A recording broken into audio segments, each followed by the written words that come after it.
Hello. So I made a video the other day about the Go game engine that I'm putting together, and some people really liked it. So I thought I'd give an update of some of the stuff I was messing around with. Um, so there's this recent projects. I don't know if that was in the video previously, but there it is. Pretty cool. Has your recent projects in there. Let's see. There's also a new shading tab which allows you to go in and create things like materials and shaders and um, render passes and pipelines and all this kind of stuff. This is just for more technical people right now who want to create custom render pipelines. If you want your to fully control absolutely everything that goes on in the renderer, completely possible. This is the entire Vulkan spec just in your face for you to kind of mess with and um, play around with. So added that, and there's some fixes, also some bugs here, as you can see, with stuff not going away. There we go. It's all right. We'll fix it. We'll fix it in post. Then another thing that I added tonight, I was bored and wanted to test out some new ideas. I added this clanker, I guess, is what the kids are calling it. So you can do an AI prompt in here, create a camera at a 45-degree angle, pointed at center stage, about 5 units away, slightly. That's not how you spell slightly. Slightly up. That's not either. Slightly up on the y-axis. And then this is all done with a local model, so it's got it loaded up on my GPU right now, and then go through and run the request and do the tools and all that kind of stuff. Longest part is loading up the model since it's out of memory. But there's our camera. Now that it's in memory, it's a lot easier to deal with. Oh yeah, I have these guys here. I have this viewport box for cameras now. Also, you can see there's an icon here for these guys. I broke the clicking, but these cameras actually work. I can put them in the game and press the take control and everything. I have a video somewhere of that. But now that the AI model is loaded, it's going to respond a little bit quicker. I can say like report an issue, right? And then it's going to go through, run that tool, pop open our issues here, our issue tracker. So that the code behind this is fairly simple, straightforward. Anybody can create their own. So this will be a short video. I'll show you some of that interaction, I suppose, in the code. So let's go to the base editor and take a look at how we do the AI stuff there. So when you want to register a function to be called by the AI, you have to tell it this is a function, these are the arguments, this is the description, blah, blah, blah. So I have a couple examples here we can look at. Here, the AI has the ability to read the docs. So if you ask a question about the engine, it can get the docs, read them, understand all the up-to-date information, and then respond to your question, hopefully with an answer. Currently, the docs are empty, so I'll fill those out at some point. Then we have another one here. This one is the ability to do issue tracking. So you see the AI wasn't very great. I said I want to report an issue. I guess that makes sense. It just went to the top level issues. If I said I wanted to report a bug, it probably would have went to the bug URL. If I want to report a feature, it'll do a feature URL. But you'll see that it has an argument called kind, and all these things return strings because you want to tell the AI, hey, the function worked, or did XYZ, or there was a problem, there was an error. So you always have to return a string from your function that you bind in here. So you'll see that the arguments afterwards, so you have your function, and then you have the name of your function, in this case docs, or your tool, docs. Then you have your description for what it does for the AI. And this is variadic arguments. So you have your name description, then your arg description pair. So you'll see issue, open the web browser, get up issues, and then it's going to be the argument. So it's going to be kind, and then it's going to describe kind. And anytime you put this brackets and these single quotes around a strings like this, like it's a JSON array or whatever, it's going to treat that as an enum value that it picks from. So just put that in your description, it'll do that. And we can take a look at my camera spawning example.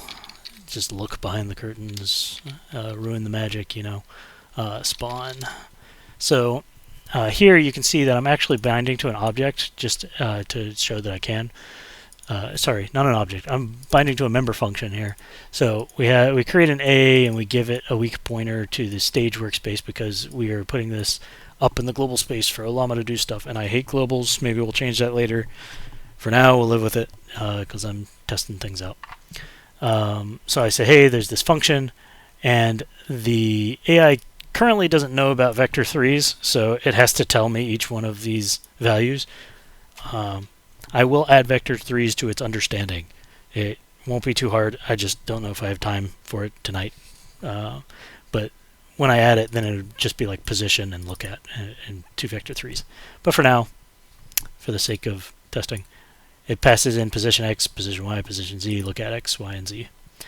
And you can see that how I register here. Ollama, register func to Ollama. This is the function I want to register. This is its name. This is the description. And you can see I purposely format these pairs. So you have position X, then the description, position Y, then the description, position Z, then the description, etc., etc. So this setup should make it incredibly easy for you to add your own functions. Let's say that you have domain-specific stuff that you want to do for your game, automate creating files or tools or whatever. Let's say you have a configuration file for enemies and you want it to autofill it, all the boilerplate stuff in it. You can do that. Just create a tool for it, give it some arguments that it can use to change the output of the function. And there you go. So that's my small update on kind of what has been going on. Let me see if I can think of anything else off the top of my head the last few days. I added a couple helper functions. I think in the previous example that I showed for the code stuff, transforming something, you had to like get the position, the rotation, then set it. There we go. I just open it. You had to do this, get the rotation and then set the rotation, and then or change one of the fields to the rotation, then set it. So now we have some easier helper functions inside of the transform code. We've got add position, add rotation, add scale. That just allows you to kind of add to the existing one rather than calling the get add set kind of flow. That was one of the additions. Oh, and the other fairly large addition is that the BVH for the scene view is now unified. When I made the video last, there was each entity that I drug out here on the stage would have its own little BVH, and when you clicked, it would iterate through all the entities, and then so it would like search this one's BVH and then go search this one's BVH. But since then, I've merged them all into one giant BVH. So as you create a whole bunch of these guys, they're all going into one big BVH. So it's no longer iterating. So clicking is going to be way faster to select stuff inside of the editor. Sorry if I sound out of wind. I guess coding gets me out of breath. I don't know. So cool. Yeah. I mean, feel free to join the Discord. I post some stuff in there. Feel free to start the GitHub to follow it along. I know the engine isn't fully production ready yet. I've got some tabs I want to fill out, animation and the UI tab. Right now, if you click UI, it just says hello UI, and all these rocks are still here. So there's obviously a lot of work to go, but if you want to follow along, come join the project, hang out in Discord or whatever. I like talking about this stuff. A frequently asked question, because this is the one that I got a lot from the last video, and typically that I get a lot, is why did I choose HTML and CSS for the UI? First of all, reminder, the UI system was developed long before I chose to use HTML and CSS, so you can write all the UI code in straight Go. You don't need to use HTML and CSS if you don't want to. I use it for the editor because it's simple, it's something I understand, and it's fast.